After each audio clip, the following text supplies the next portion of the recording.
I'm Cory Welt of the Institute of European, Russian, and Eurasian Studies, co-director of the Program on New Approaches to Research and Security in Eurasia, PONAR's Eurasia for short. It's my pleasure to open what is not our first event, surprisingly, after the blizzard, but one of the first, so we really appreciate you coming out this morning. We weren't sure how the weather was going to impact our attendance. But PONAR's Eurasia is co-hosting this event as the three panelists all have been interacting with our program in various ways. Professor Herrera is a longstanding member of PONAR's Eurasia.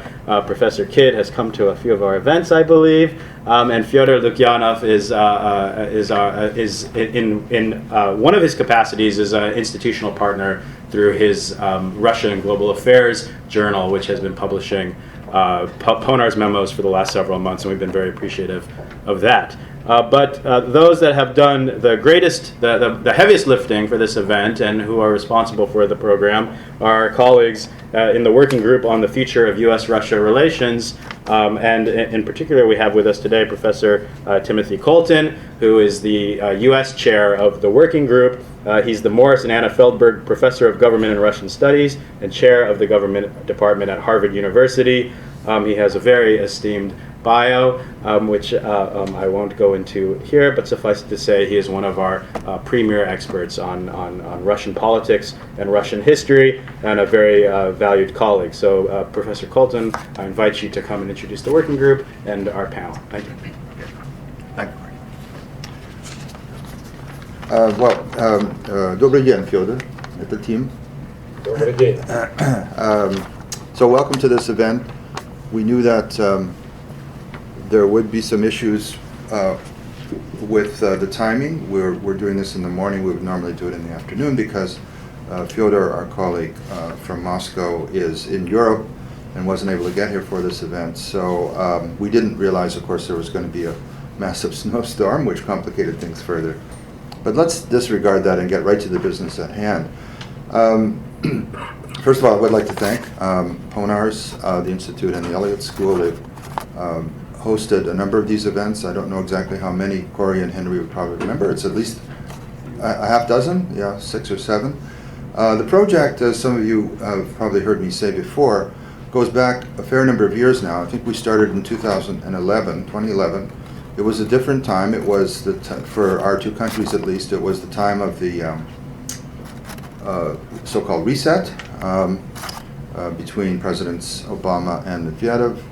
It was generally a time in which Americans and Russians were starting to think that some of the knots in the relationship that have been with us for decades, even generations, were starting to get untied, and that we could think about a future in which we wouldn't be so constrained by the past and by the day-to-day and week-to-week agenda between these two countries with their long adversarial relationship.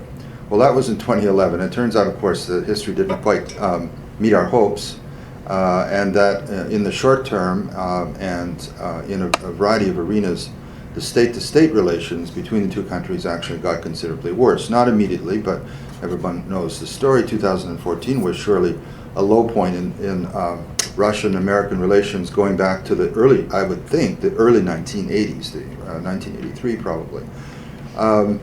Nonetheless, we continue to talk and we continue to do our work. We meet a couple of times a year, once in Russia, once in the United States, somewhere either in Boston or here in Washington.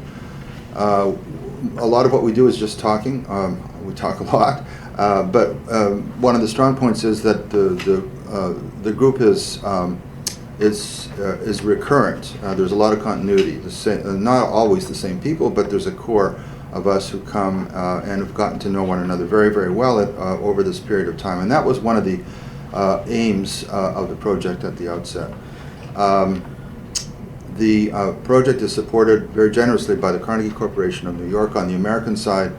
On the Russian side, the main players are the Council on SVOP, the Council on Foreign and Defense Policy, which Fyodor now chairs, one of the several hats that he carries, and the Higher School of Economics in Moscow, and here we are. So one of the things that we do is produce working papers, and that's why we're making this presentation today.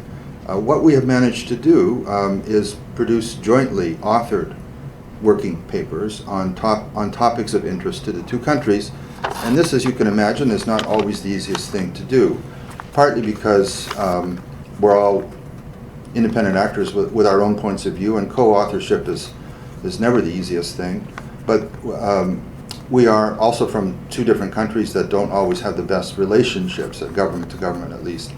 And so sometimes we've managed to produce these papers relatively quickly, other times it's taken quite a while. And we're also looking to the future, probably going to find ourselves producing papers that we will present in this way and distribute to government officials that will be singly authored, or it won't necessarily be written by one Russian and one American. This is probably one of the things that we'll be doing over the next year or so. As for today's topic, I think you're all aware that it's going to be about Syria.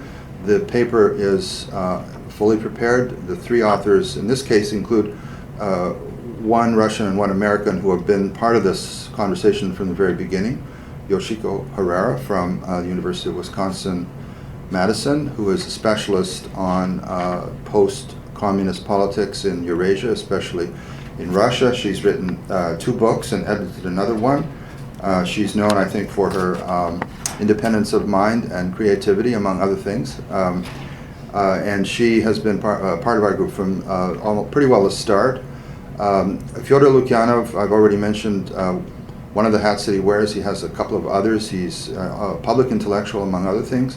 One of the most widely read and I think sober-minded commentators and columnists in the Russian media, and we were very, very lucky to involve him in this piece of the project.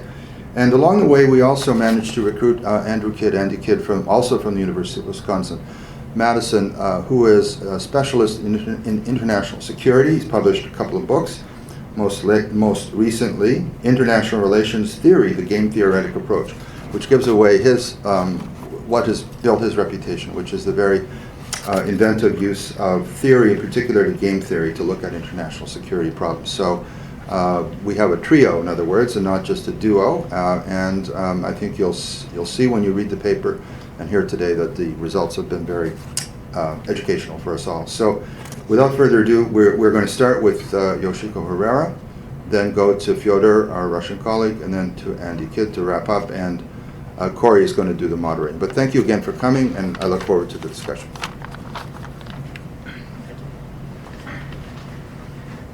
Thanks, Tim. And in case you didn't see it, the papers that he spoke of are over there on the table, so do feel free to pick up a copy if you haven't already.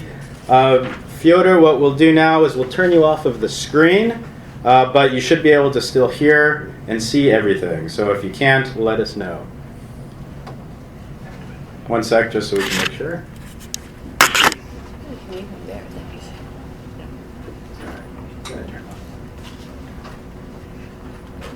Okay, you still see and hear? Yes, yes. And we hear you. Okay, we'll turn you back on when it's your turn. And do let us know if you can't hear anything. So now it's my privilege to turn it over to Professor Herrera. Great. Well, thank you all for coming.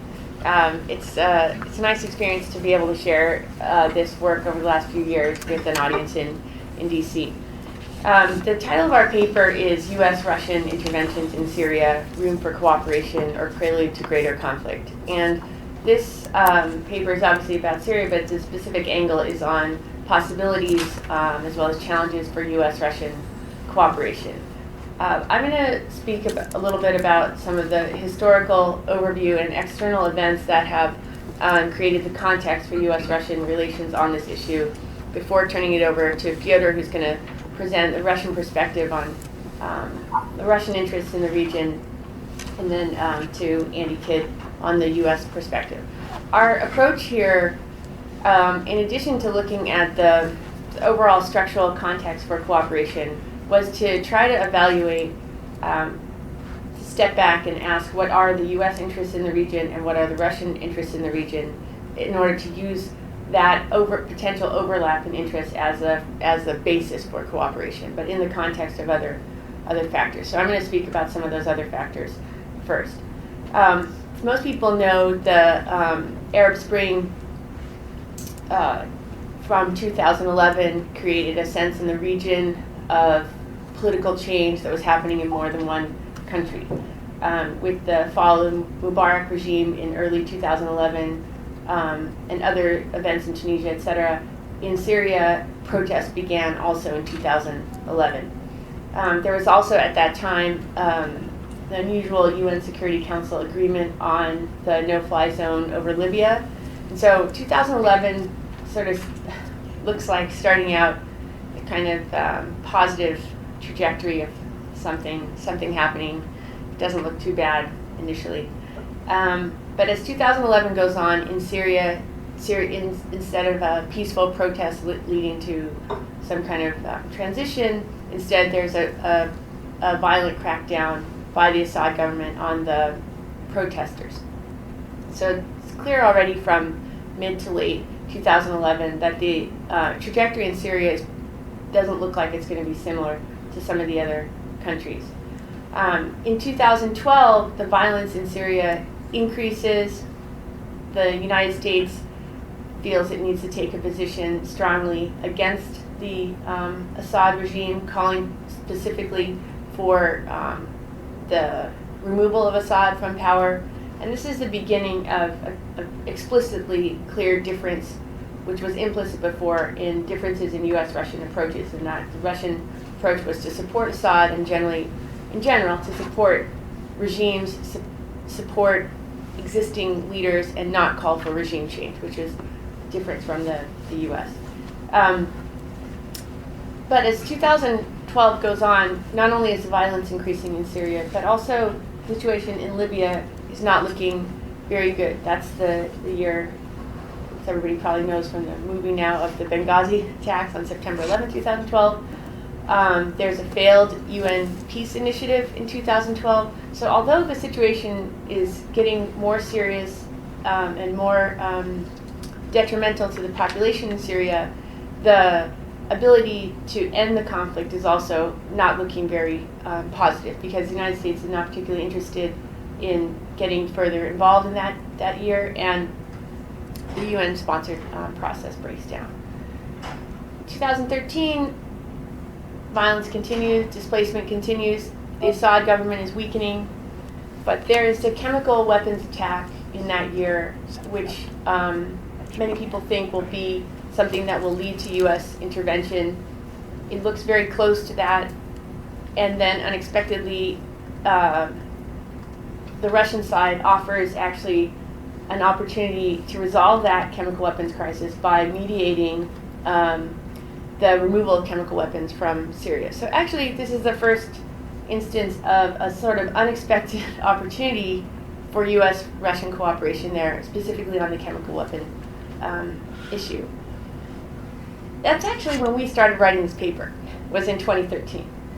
Because it looked like, well, here's some possibilities. We still have these different interests, but let's look at these possibilities.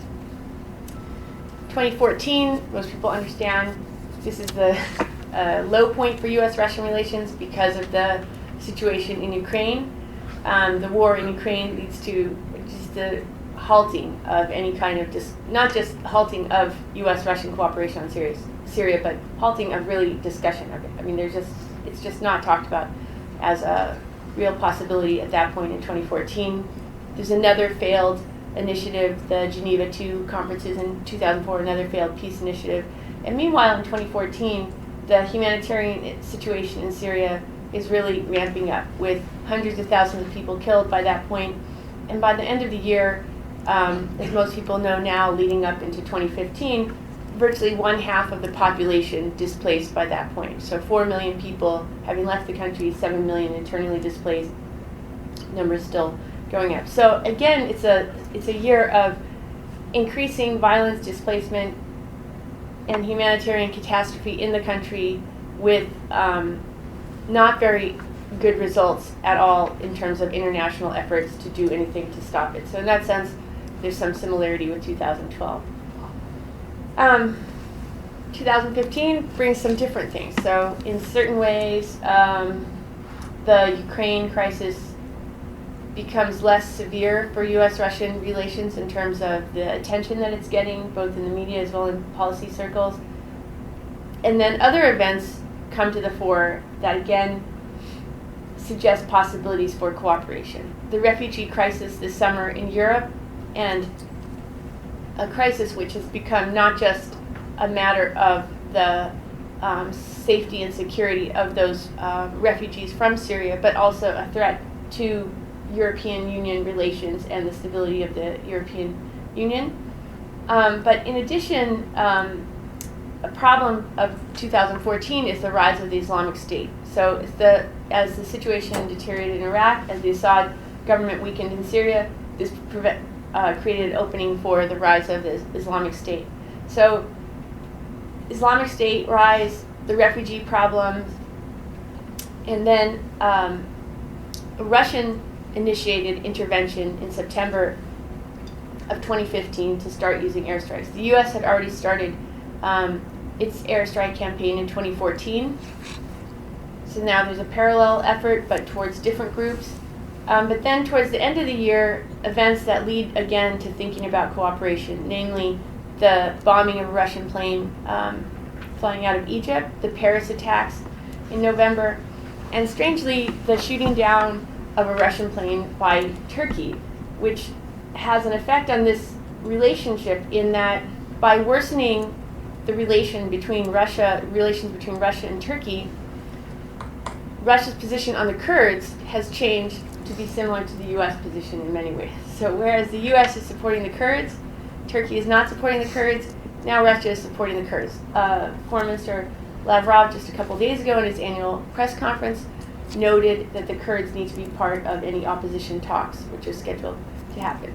So those events from the fall of 2015 have again created these possibilities, as well as the weakening of the rhetoric against Assad by the U.S. and the weakening of the rhetoric that Assad has to stay on the Russian side. So whereas Assad had been a sticking point, the Kurds had been a sticking point, some of these things, there's more wiggle room on both sides based on some of these other external events. But now where we are is that, and I'm going to wrap up here and move on to Fyodor, where we are now is that both the U.S. and Russia are intervening militarily with the airstrikes, and this creates both some obvious potential for cooperation, but obvious challenge and danger situation of confrontation or accidental or purposeful in terms of both militaries operating in that area. In addition,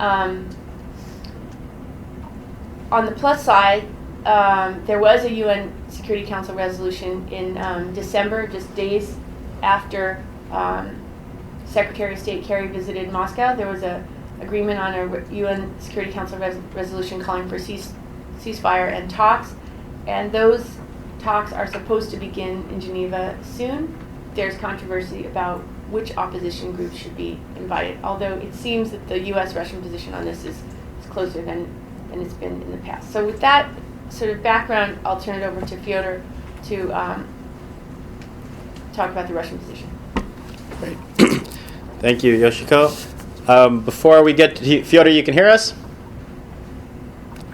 Yes, I Great. can. Okay, 1 second until we have you visible to everyone, and then I'll invite you to speak. Okay. Everyone can see you, so please go ahead. Thank you. Yeah, thank you very much.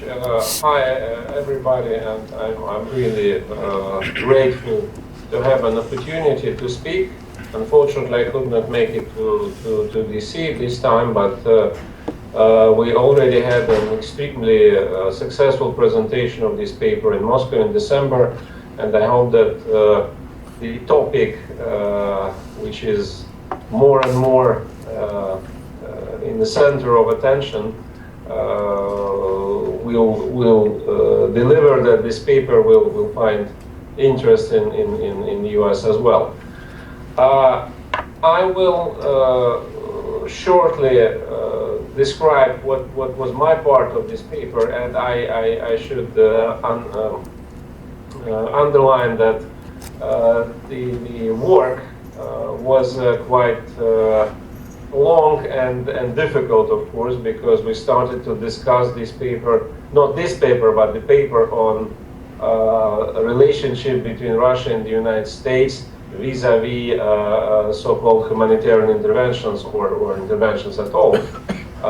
We started to discuss it in 2013, and then many things happened, including Ukrainian crisis and then the Syrian crisis. So we, once upon a time, we always decided to stop, to abandon this idea, but suddenly events went in the way that we got new boost for our inspiration, and so we produced this paper at the end.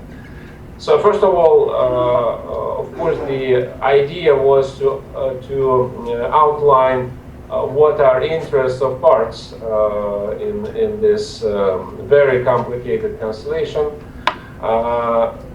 I think those who will read the paper will be able to see the very important difference. The first phrase of the part, which is called US goals, is that the goal of the United States is to defeat Islamic State. And the part which is called Russian goals, the first phrase is the Russian goal is to defeat Islamic extremism represented by IS and other militant groups in Mesopotamia. And I think this is one of key issues, key contradictions between two powers, because Russia is not interested, or at least tends to disregard the distinction between Islamic State as the main entity in the area perpetrating terrorism, and other groups which are seen in the United States as something else. And when we wrote this paper a couple of months ago, it was already clear, but afterward it was confirmed by very intense diplomatic work between Russia and the US about how to reconcile lists of those groups in Syria who are terrorists, who are not. As I understand, Kerry and Lavrov, they achieved a modest success, but still a lot of disagreements remain.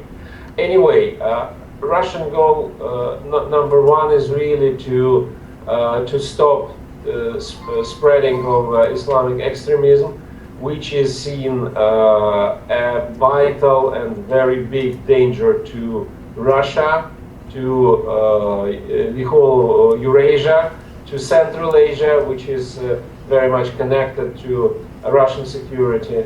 And the decision to intervene directly by military force, which was made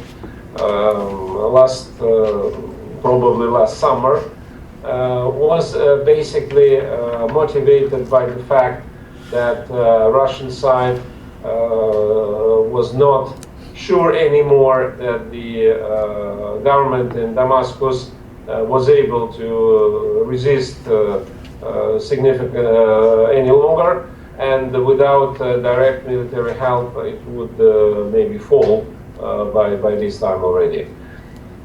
Meanwhile, this is another difference between Russia and the United States, a very significant difference.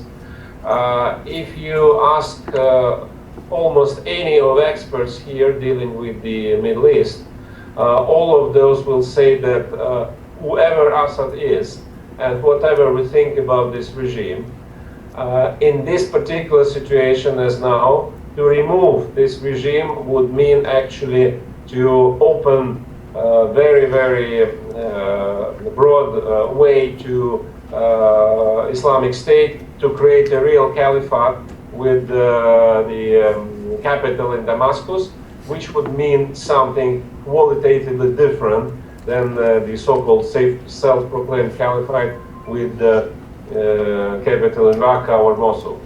So this is a deep conviction here. Regardless what people think about Assad, and in Moscow, of course, many experts really believe that the potential resource of this regime is over. But the removal of this regime and even removal of Assad personally would mean beginning of such a terrible fight for power in Syria, and all those groups who are now, even those who are now more or less agree to discuss some kind of transition period, they will not be able to resist the temptation to try to take power by force.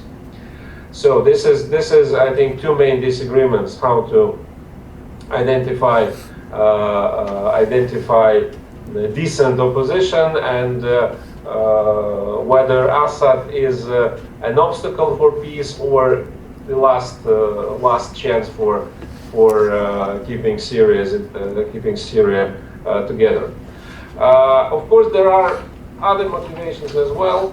I think it's quite legitimate view that Russia would like to establish a solid footprint in the Middle East and thereby guarantee a Russian role in shaping the future of the region. That has also to do with terrorist threat, because the widespread view among Russian experts and diplomats is that the Middle East is involved in a very, very deep crisis now and maybe for years, if not decades, ahead of us. So to be present there, to guarantee an opportunity to take measures, including military measures, forceful measures, in case this region will create even more trouble for Eurasia and Russia, that's one of expectations. That means that Russia most likely would be interested to keep a military presence there. Meanwhile, President Putin denied it publicly, or at least questioned that publicly in December when he was asked at the press conference whether permanent military presence and military base in Syria will be in Russian interest. He openly said, "I'm not sure," and he at least publicly voiced doubts whether Russia at all would need to be there as long as there are some interest there. So he also said, mentioned that our capacity of our military forces is now that high that we don't need a permanent military presence in the region to be able to counter security threats there. And this is, by the way, another dimension of this conflict. Of course, I can confess that even in Russia, many people were pretty surprised by the performance of Russian military forces in Syria. Not many believe that Russia, or at least not all believe that Russia had this capacity due to a chain of scandals connected to defense ministry in previous years.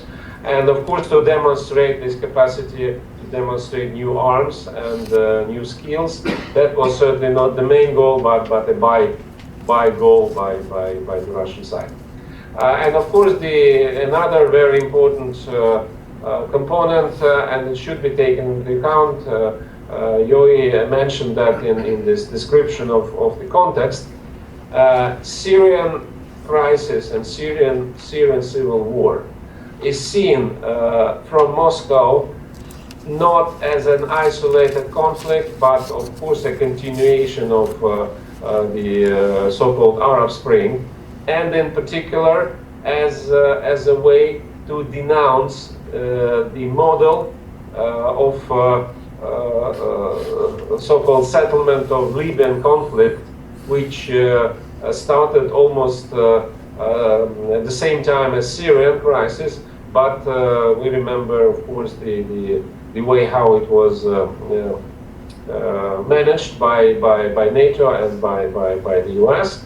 So for Russia, the brutal killing of Gaddafi and the destruction of Libya, basically, which followed the intervention, That was such a big shock, especially given the fact that Russian leadership at that time, President Medvedev, for reasons which many people in Moscow still don't understand, decided not to block, not to veto this intervention, despite the fact that Foreign Minister, for example, was flatly against this decision.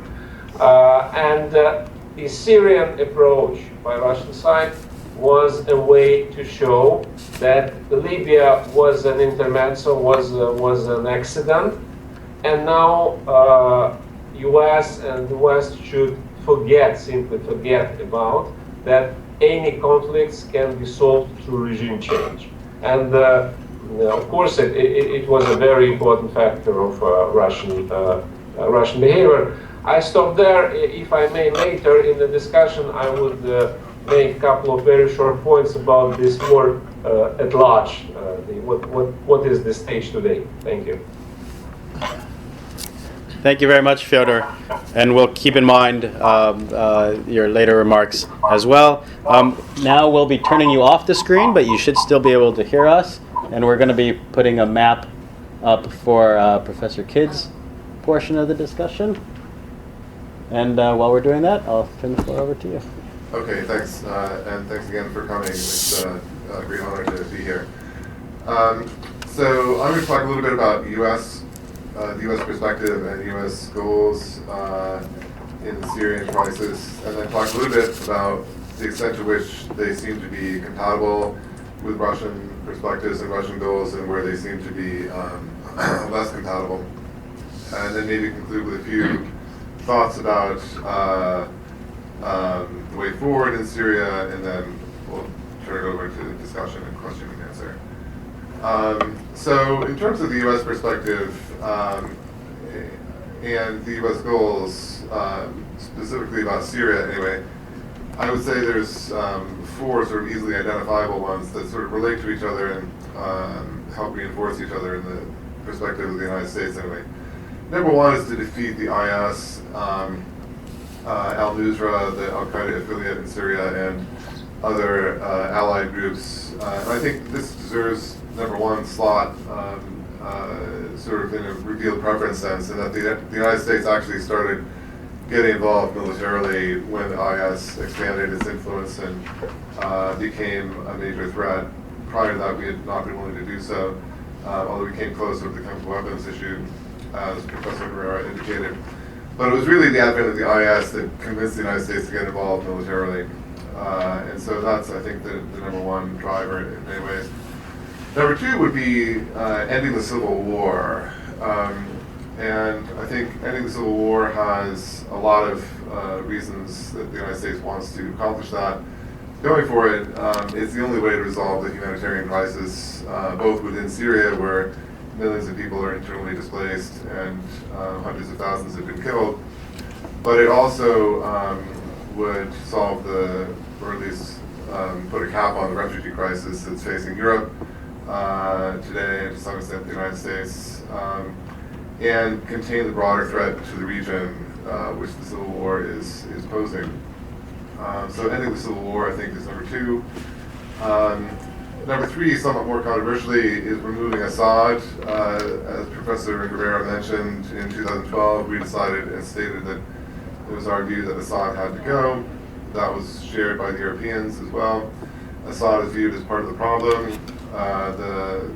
Essentially, the atrocities against civilians were viewed as too much beyond the pale. He couldn't be left in charge in Syria anymore. From a moral perspective and from a pragmatic perspective, it didn't seem as if people, the opposition groups, he's sort of gone so far that the other opposition groups would not be willing to make peace with him for various reasons that we can get into. And so that we needed to remove Assad, ultimately, if we were ever going to end the Civil War and have a sort of peaceful future for Syria. And that instrumentally, we needed to weaken Assad in order to make him willing to negotiate, make him willing to have some sort of transition in which he would step down. And so weakening Assad was viewed as positive, both towards achieving peace and towards getting a resolution of the crisis on more morally acceptable terms. And number 4, I would say, would be to preserve Syria as a unified state. That is, there's some discussion of partition, and that was something that was brought up in the context of Iraq back in the early 2000s in the case of the Iraq War. And that's always an option people will talk about, particularly in the academic community anyway. But I think the U.S. policy has been that that's very much a last resort. We should try to preserve Syria as a unified state. So those are 4 sort of related goals. Now, if you look at those goals and compare them to the Russian perspective and the Russian goals that Fyodor just outlined, I think there's a fair amount of overlap.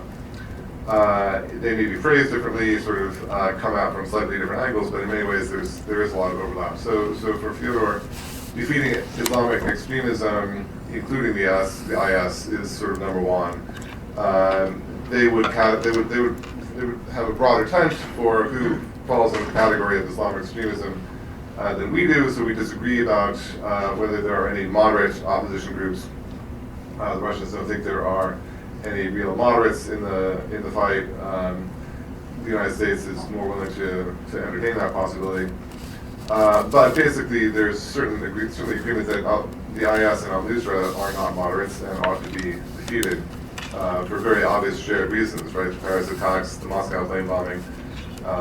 Both states have a strong interest in countering terrorism from Islamic extremist groups, and the IS is the biggest guerrilla on the block in that category.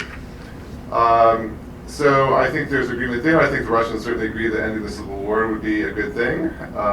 Solving the humanitarian crisis, ending the refugee crisis, that's not controversial, I think, in any way. I don't think the Russians want to have Syria fission or break apart. Putin quite recently came out in part in favor of that. So those goals seem to have a fairly substantial shared support. I think that's what's underlying U.S.-Russian cooperation nowadays, driving towards the peace talks that are scheduled supposedly for this Friday, i.e. tomorrow, and a lot of other initiatives. So where are the conflicts of interest, right? Number 1, of course, Assad and the regime in Damascus now, right? The United States wants it to be weakened, wants Assad to step down. Russia is pro-Assad, calls the regime in Damascus the legitimate government of Syria. His role is to, as you just said recently, I think a day or 2 ago, in Syria is not to break apart the Syrian state or meddle with the Syrian government. That's for Syrians. His goal is simply to help the legitimate government of Syria liquidate terrorists. So that's a pretty stark way of framing it. And we obviously disagree there. However, if you look at the somewhat more nuanced positions that are being articulated both by the United States side and the Russian side, you get much more wiggle room and room for overlap there. Whereas the United States is no longer insisting that Assad go right away. Perhaps it could be a transition period. He will go eventually.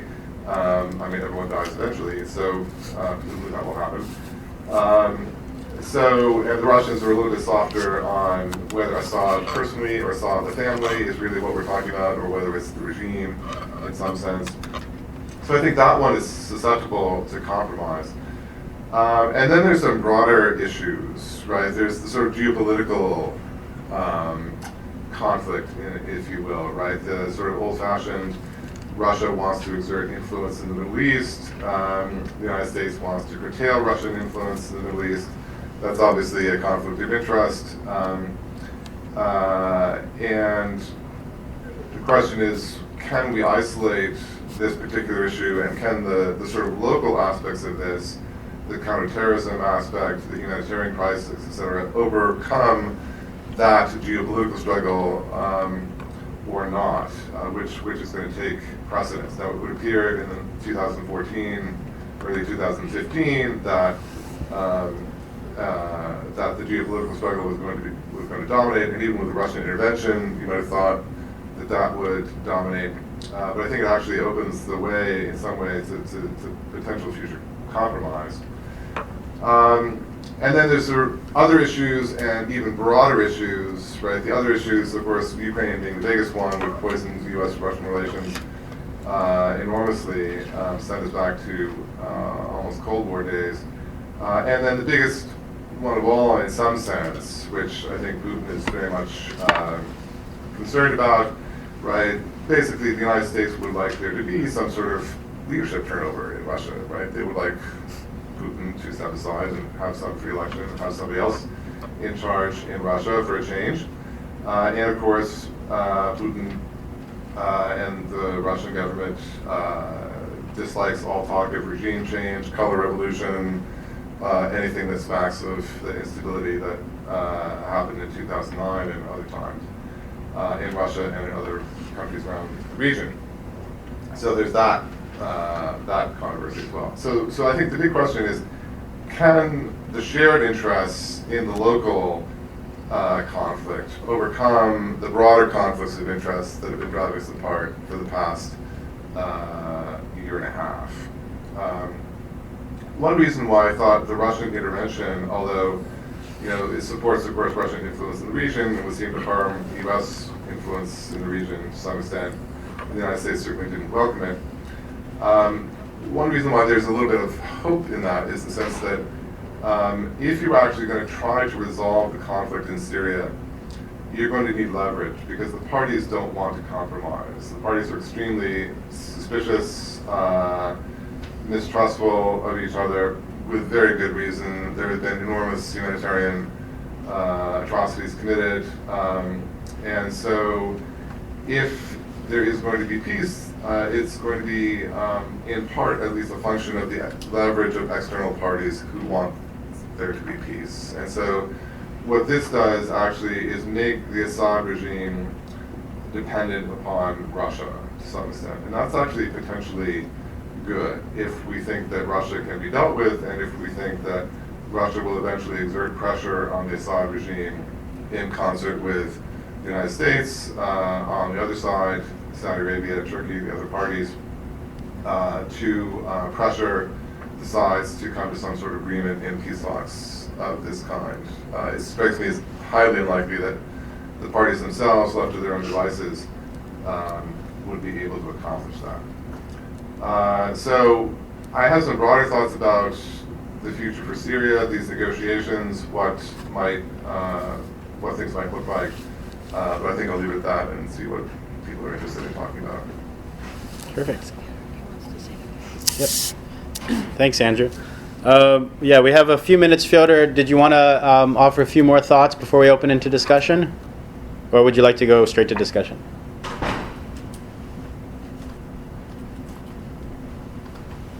Hello? Hello. Could you hear me? Yep.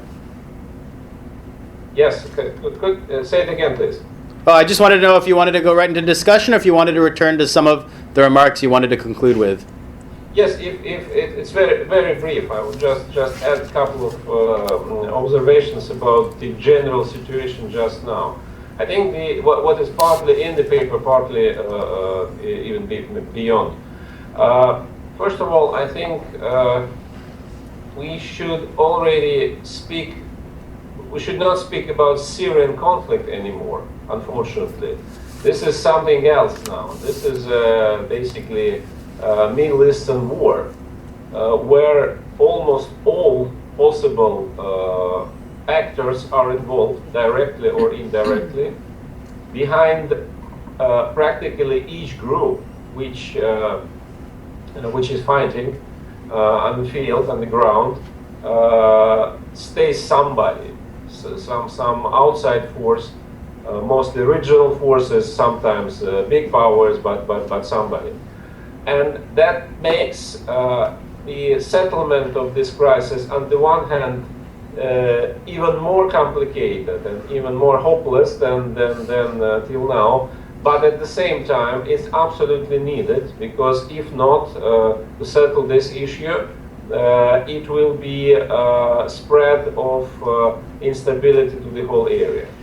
Secondly, I think the very important characteristics of this conflict, which to a certain extent reflects the complexity of today's world at all, is that despite all huge differences between Russia and US, for example, or between Russia and France, country, outside country, which is due to terror attacks, pretty connected to this and committed to this conflict. Despite all differences between us, positions of outside powers are closer to each other than they vis-a-vis local players. So priorities of outside powers are easier to reconcile than their priorities with those who are fighting in the region or participating from behind.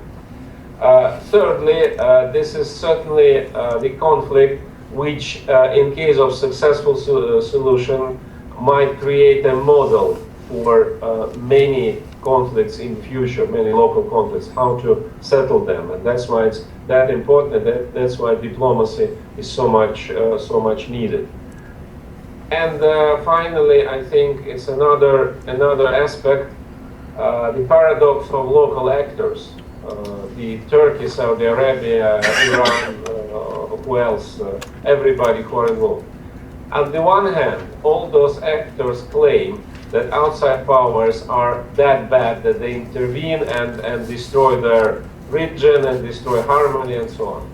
At the same time, it seems that those powers themselves, they are unable to settle their relationship, and they are interested to drag in big powers to work on their behalf, to create some kind of balance.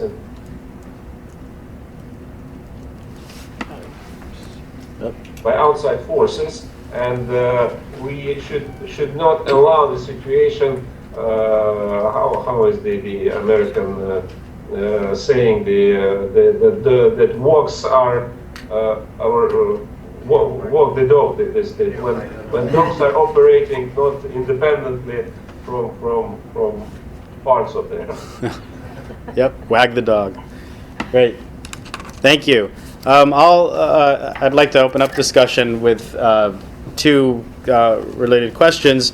I mean, one, it's clear that there are a number of obstacles to forging a common front from the outset. You mentioned the impact of the Ukraine conflict. There were already differences between U.S. and Russian policy towards Syria beforehand. I think also there was, in general, Fyodor, you mentioned surprise in Russia, but of course there was surprise and some dismay about Russia's willingness to use the kind of military force it did in Syria, so there needed to be an adjustment, a reality check as that began. And of course there were the concerns that Russian strikes were not entirely directed at ISIS to begin with, but others. But over time, with Russia's change in military strategy, with a greater American willingness to narrow the definition of what constitutes a moderate group, it does seem, at least to me, that there's been more of a consensus, at least on what the military goals should be. So I was just curious if you share my somewhat naive optimism that we are looking toward a trajectory where we can have more similar military objectives. Then another question on the political side.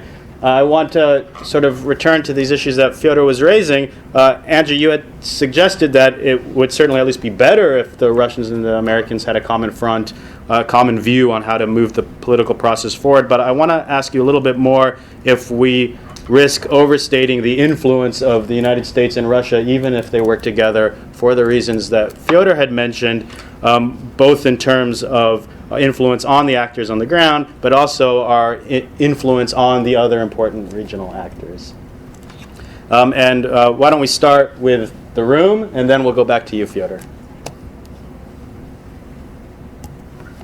Okay, so yeah, I mean, I think you're kind of right. That's my read on it too. That there's more, or rather, less divergence of military objectives, less complaining about what's going on now than there was at the outset. Right, at the outset, there was a lot of concern about who exactly the Russians are bombing, and now you don't hear so much about that. So I think that's right.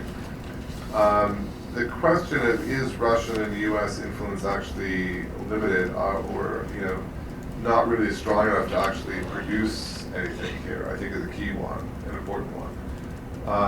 And I think part of it has to do with what kind of threats they're willing to make. and what kind of offers they're willing to put on the table in terms of implementation in some sort of peace deal. So the sources of leverage, the main sources of leverage would be if you don't do what we say, we will cut off support to you, right? And so if Russia and the United States could make that threat credible, then that's a good form of leverage. Now, the United States is not producing a huge amount of support, and we're unlikely to reduce support, say, to the Kurds or some of the others, but we could conceivably make that threat credible with some of the groups. They can turn to the Saudis, and of course that's where they're getting a lot of their resources right now. But we could probably do something to try to encourage cooperation in that way. Another thing is, though, if you like, the big question is, how do you actually end this conflict? How do you get a peaceful resolution to the Syrian civil war? And so there's a big literature on civil war termination. And one of the main arguments, one of the big arguments in it is the role of peacekeeping, the role of external guarantees, and there's a fairly broad consensus that there's peacekeeping is good, external enforcement is good. People like Paige Fortna, Barbara Walter have studied this. And so it raises the question, what kind of implementation force would the United States, would potentially Russia, be willing to put on the table here to try to resolve a Syrian civil war, right? We really stepped up to the plate when it came to the Bosnian civil war, where we got involved, we were bombing the Serbs, and we hosted the negotiations at Dayton, and then we put boots on the ground to try to implement the deal that we arrived at. Well, are we willing to do the same for Syria? Would that be something we would want to do? Would that be welcomed by the parties or not? Experience in other conflicts would seem to indicate that that's helpful in regarding these, in any of these civil wars. And if you don't have it, the parties will, with good reason, mistrust each other so much that they won't make peace. Right? They will think, if we agree to a peace deal which involves us laying down our weapons, if the other side gets a temporary advantage, wins an election, etc., then they will come and slaughter us. And so we cannot do that absent any external guarantees of our security. So the question arises, would we be willing to provide those guarantees or not? And if not, our influence is going to be limited. Yeah, if I could just add on there, I think that the question of who are the relevant parties, both who would be the government in a post-conflict Syria and who are the opposition versus who are terrorist organizations, is a really vexing issue, because a peacekeeping force or any kind of post-conflict intervention assumes that there is a side, a government that is going to be protected, and so there has to be agreement on who's in that government. It's possible that we're close on coming to agreement, especially between the U.S. and Russia, on that, but it's not really resolved what's going to happen to Assad. Lavrov was asked a couple of days ago explicitly in the press conference whether Russia is willing to accept Assad, and he said explicitly that Russia has not offered asylum, and Assad has not asked for it. But let's say that we came to agreement on some kind of government. The opposition side, a problem here is that the stakes for the U.S. and Russia in determining who is part of the opposition and who is a terrorist organization are high, because some of the groups that oppose Assad also are very strongly anti-U.S. and anti-Russia, namely the Islamic State, al-Nusra, etc. So we certainly are not going to accept those groups which are strongly anti-U.S., anti-Western, anti-Russian as opposition to Assad. Even though they are opposition to Assad, we're not going to accept them as a group that's going to be represented. And it just gets murkier the more groups you look at. So with the current military intervention, going back to Cory's question, well, there's so much wiggle room on some of the groups that with the airstrike campaign, it's not quite as critical to figure out a definitive list of who is the opposition and who's not. But that's what's holding up the peace process right now, is who is in the opposition and who's not. So I think the and Fyodor said this too, that there's more agreement from the great powers and from external factions on what to do than there is internally. But that question of in just the most simplistic outlines of what a post-conflict scenario looks like, who are the actors involved, it, I think, remains a real challenge to a political settlement. And so I agree to some extent that everybody's influence is each group inside Syria is limited, and each external group is limited because we can't agree on some of the most basic factors. Thanks. Fyodor, two questions. Are we seeing growing consensus on the goals of military action? And do we risk overstating Russian and U.S. influence in the peace process? I mean, the question which is impossible to put officially on the agenda is whether participants in the process, be it local players or Syrian players or outside forces, to what extent that they expect that Syria, as it was before, is to be recovered and is to be restored.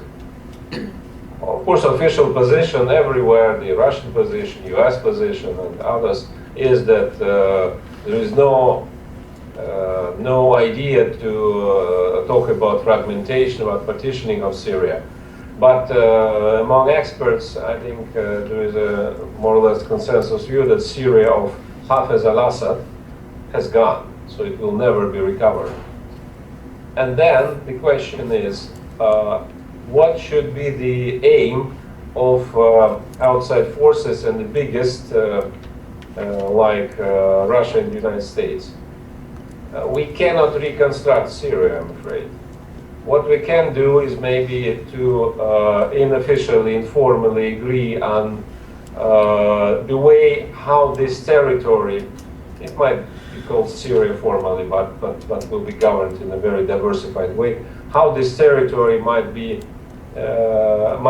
made more or less safe for those who live there, and first of all, for those who live outside Syria. I mean, this Russian concern about spread of violence and radicalism to the rest of Middle East, Eurasia, and Russia. And that's, of course, it's impossible to discuss publicly and officially, but I think this is exactly what is the case. Because if we look at what local powers are doing, it's quite obvious that for Turkey, for example, Turkey is not an ally or friend of ISIS, but ISIS is not top priority. To fight against ISIS is not top priority for Turkey. Turkey is much more concerned with what will happen to Kurdish territories. For Saudi Arabia, obviously, Iran is more dangerous, is seen as a more dangerous enemy than ISIS, and so on. So that's, I think that's the most important thing. The discussion now, and this is the American idea nowadays, that it's very important to write a new Syrian constitution. Yes, maybe it's important to write a constitution, but before that, we need to agree again, maybe secretly, what kind of rule is possible on this territory after the war. Great. Thank you. Now I'd like to open up for questions. We'll start with Tim. And please wait for the microphone. We've got it right here to make sure that Fyodor Lukyanov can hear you. I'll be brief because, of course, I've already had a chance to say a few words. I should say that several members of our working group are present here in addition to the authors, including Cory, Henry Hill, and Sam Sharon. I see back there. I just have a question again about a possible settlement. I know this is getting ahead of the game, but in Bosnia, of course, it was this weird multi-level federation thing on territory where federalism had been seen as the solution to an earlier generation of conflict. None of the great powers currently favors partition of Syria, but can we learn anything from previous attempts to put countries back together, again, in a multi-layered fashion? So Fyodor says maybe it could be called Syria, but it would be governed differently. One can imagine a huge problem is going to be determining boundaries of the units, right? Plus, you're going to have some, unless there's a military pacification of the entire space, you're going to have part of the territory which is not under the control of any sovereign entity. So there are many impediments here, but I just wonder if you as experts would see anything we can learn from the past and whether some kind of federal or quasi-federal solution might be hammered out over an extended period of time. Thank you. Let's take about 2 or 3 questions and let you think about the answers to that. Jeff? And Fyodor, could you hear the question? Yes. Okay. Yes. All right. Thank you, Jeff Colton. I have a related question. If the peace conference would eventually lead to an agreement between Assad and some portion of the opposition, that, in a normal civil war, you would then insert peacekeepers and try and rebuild the state. But in Syria, you still have the question, then what happens with ISIS? So who would defeat ISIS? And given the lack of trust, would the tensions that would create over who would get what parts of the territory currently controlled by ISIS threaten to actually destroy the peace process? That's a good set of 2 questions to begin with. Fyodor, would you like to go first? Yeah. About the federal solution, if I'm not mistaken, I don't hear very well, but I think Bosnia was mentioned as an example. Bosnia now is not, that doesn't look as a very successful model, of course, but I agree that at that time, 20 plus years ago, it was, or 20 years ago, it was maybe a much better solution than anything else. The problem is that Bosnia, after Dayton Agreement, has been made basically international protectorate. It was rule administration imposed by EU, and the military guarantees and security guarantees provided by international forces, who are still there. The question is it relevant to even think about this kind of solution for Syria? I'm not sure, because again, I come back to my idea fix, that we cannot do anything there without local players, without neighbors, without local powers.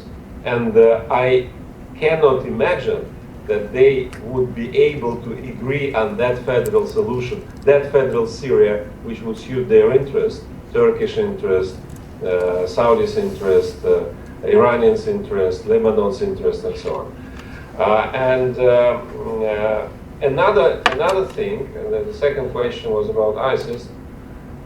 That's an interesting conceptual question, which no one dares to ask, of course, and maybe rightly.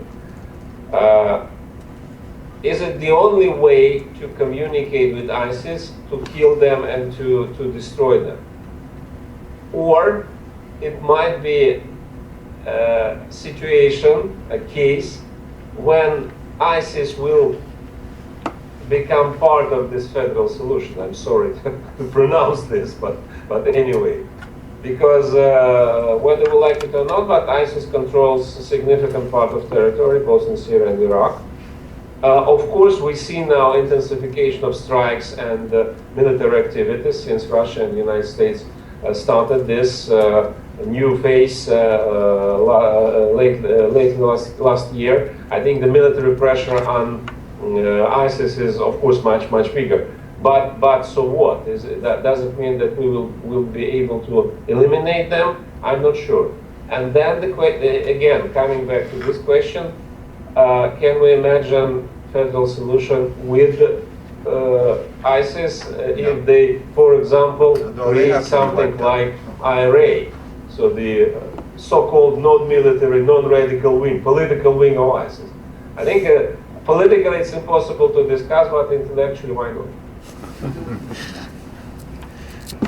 Thank you.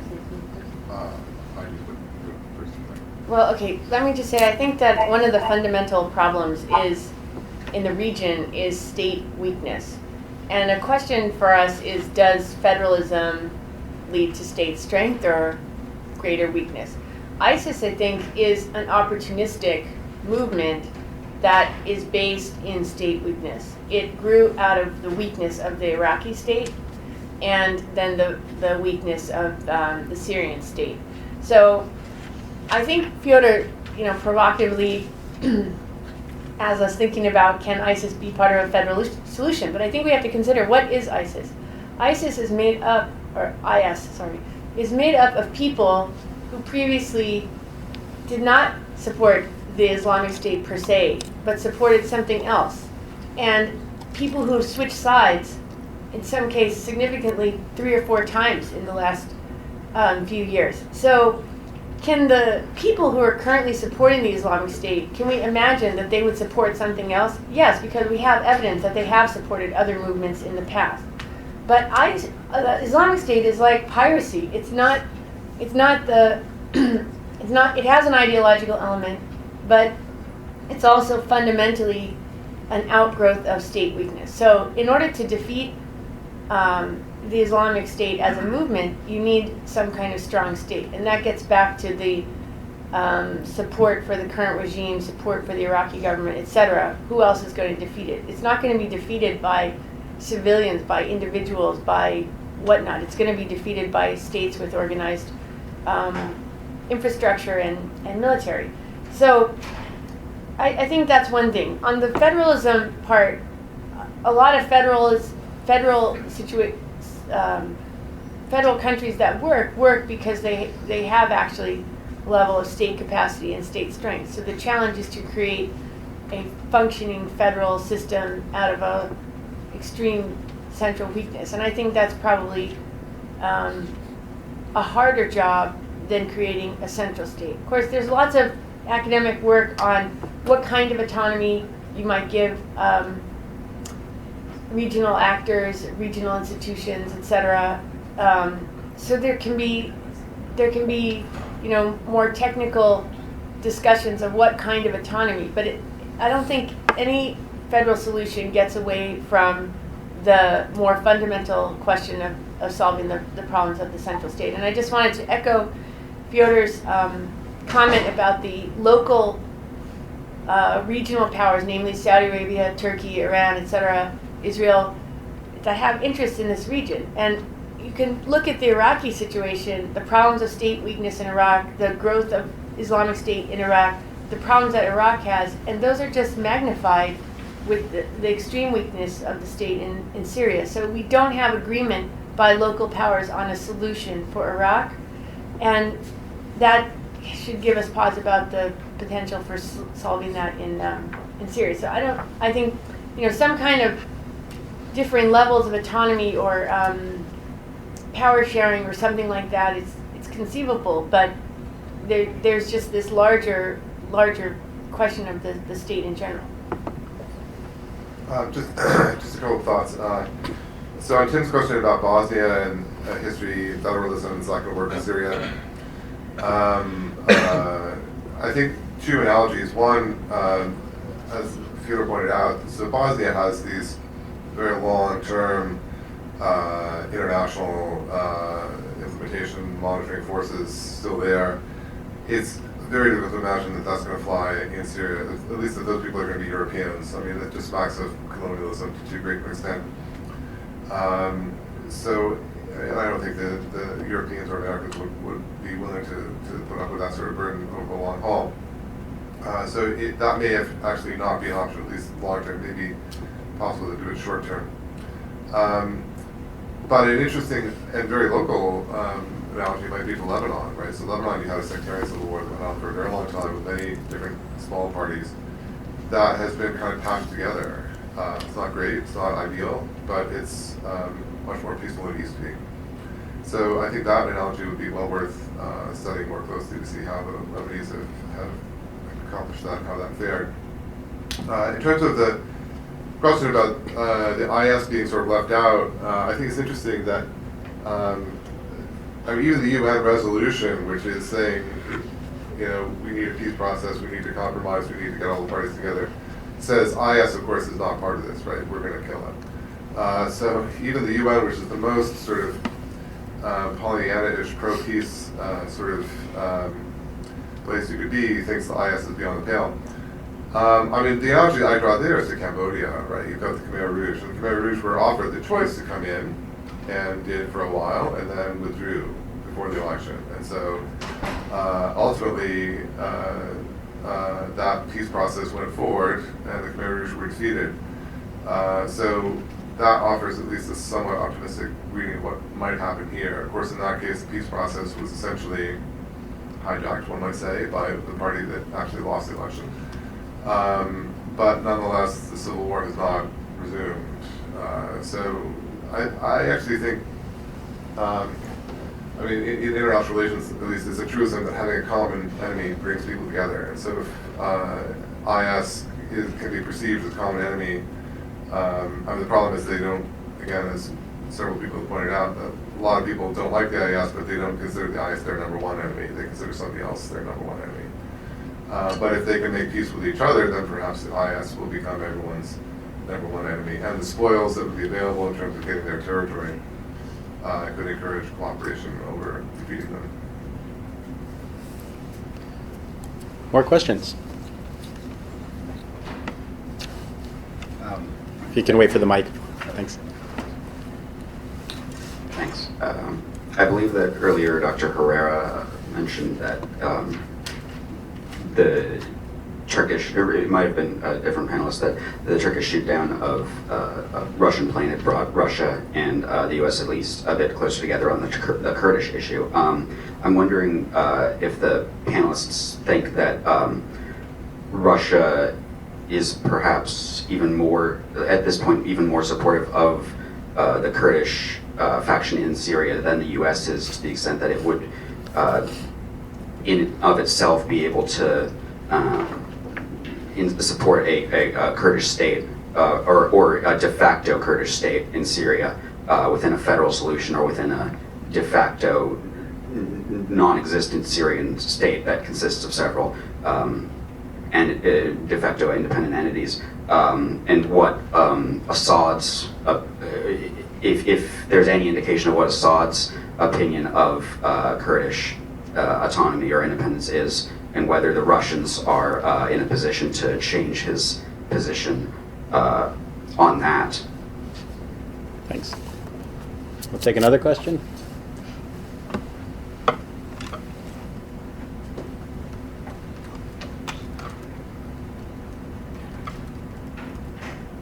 Stanley Coburn. So far, there has been virtually no discussion of Turkey, which is really stunning considering we're talking about Russia-U.S. relations. U.S., Turkey, NATO allies, Russia, Turkey, really at daggers drawn right now. The Kurdish question just came up. We are allying with the Kurds. The Kurds want an independent state. Let's be blunt about it. Barzani just said this. In these circumstances, what kind of cooperation can you have?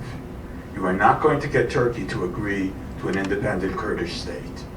So it's like a game of musical chairs. What happens when the music stops? Two closely related questions. So we'll turn to the room first, and then we'll turn to you, Fyodor. Well, actually, I was going to say, Fyodor, maybe you want to tell us what the Russian position is on the existence of a Kurdish state, if that has changed at all.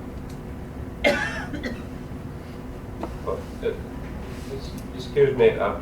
Can you say it again, because this time I don't hear very well. Okay, so I think one of the issues is Lavrov a couple of days ago explicitly said that Kurds have to be part of the opposition groups involved in the peace talks. That you can't have peace talks without involving them. That's consistent with the U.S. position.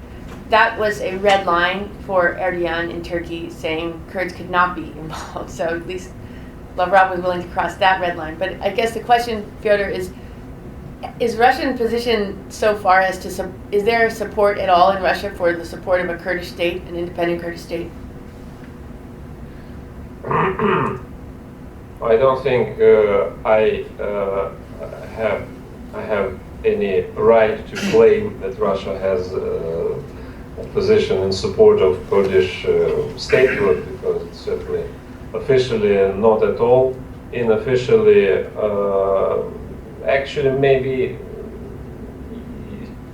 maybe not, because Russia is pretty cautious when it comes to profound and fundamental changes of states and statehoods in the region. But at the same time, the current stance is certainly determined to a certain extent by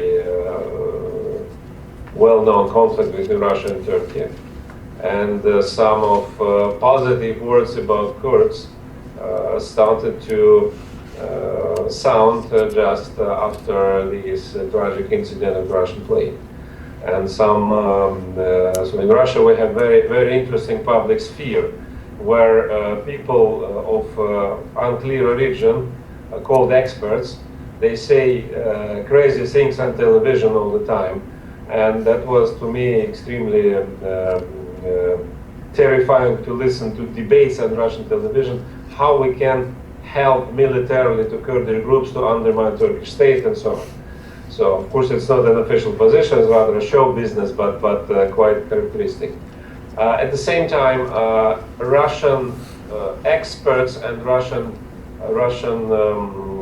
authorities even have a very long tradition of very fruitful relationship with Kurds since 50s and 60s. So that factor will play a role, and I know that many Russian specialists in Oriental studies, they know personally a lot of Kurdish leaders. They know their fathers, who used to be leaders 50 years ago, and I think it's a factor which should be taken into account. And then for the table, also I remind Stanley's point is, well, then how are we going to deal with Turkey? Yeah, I think the point is very well taken. I think that's got to be one of the biggest conundrums that faces Kerry and all the others who are trying to deal with this right now, because there's just incompatible, strongly held positions. The Kurds are our best allies in Iraq. They are one of the few capable military forces in Syria that is not friendly to us, and so we support them, but of course we don't want them to become fully independent because that would anger the Turks, and so we're faced with another conundrum, in some sense like the Taiwan conundrum, right? How do we have our friends without antagonizing people who hate our friends? And I don't know how they hope to square that circle. It's a very difficult one. I mean, I think a potential optimistic scenario is that there will be some sort of federal Syria in which the Kurds have an autonomous region that meets most of their needs, and that they're content with, and perhaps similarly in Iraq eventually. Yeah, it's just I think the Turkey question is a central one and an unresolved one. There's so much. On the one hand, you can say Turkey is a NATO ally. That seems strong. On the other hand, until this recent deterioration in relations between Russia and Turkey, there are a lot of comparisons between Erdogan and Putin and their authoritarian moves and moving the country away.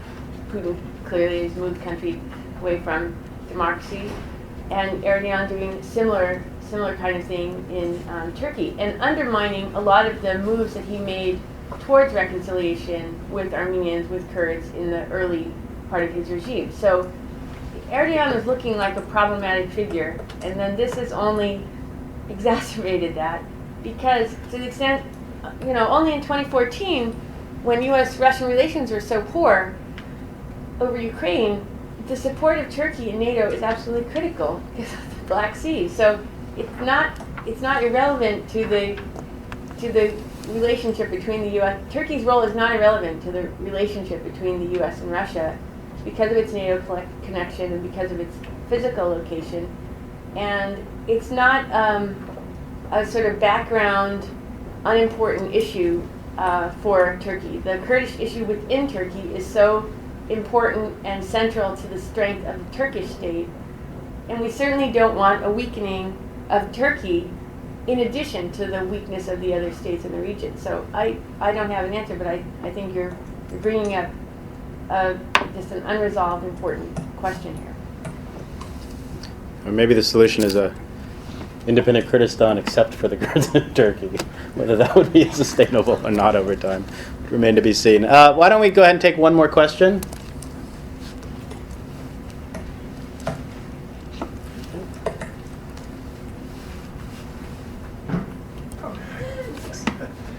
Hi, I'm wondering how close is Russian and American military communication? I think they both are having presence now in what I guess the Kurds are calling Rojava. And after the Turkish shoot down, I know that the Russians felt very kind of suspicious that Americans were supposed to be leading their NATO allies in the region.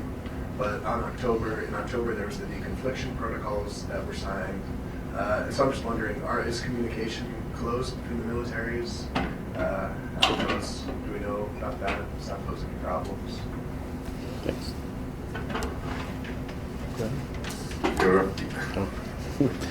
Fyodor, could you hear the question? Yes, I did. I cannot answer. I can only guess. My feeling is that communication is actually pretty okay, and it's more than we can think. Listening to public rhetorics on both sides, and the only yet very practical agreement which was reached between Russia and the U.S. on Syria was just how to avoid risks while two countries operate in the same airspace, in the same space, and I think so far, fortunately, we managed to avoid any bad developments. So it was, as you maybe remember, it was some argumentation after Turks shot down Russian plane. So Russian officials claimed that it was violation of this agreement, but the American response was that the agreement was not about NATO planes, about anybody else's planes, but only US and Russia. And I think that Russian side did not continue to, so to say, to use this argument. So it seems that military cooperation is not very good, but pretty okay to be sure that we can avoid a lot of collateral damage.